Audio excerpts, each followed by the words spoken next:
Hi everyone, in front of me I've got Moto E22i, and let me share with you how to activate automatic system updates on this device.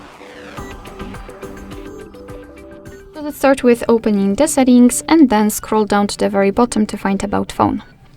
Now let's scroll down again to localize the build number and keep tapping on it until you'll see that you're in the developer mode.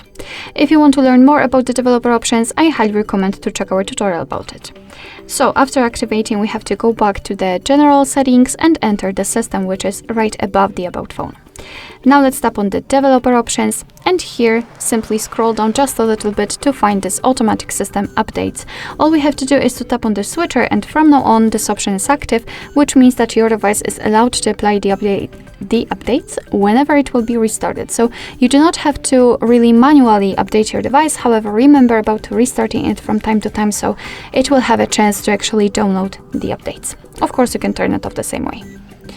Alright, so that will be all. Thank you so much for watching. I hope that this video was helpful, and if it was, please hit the subscribe button and leave the thumbs up.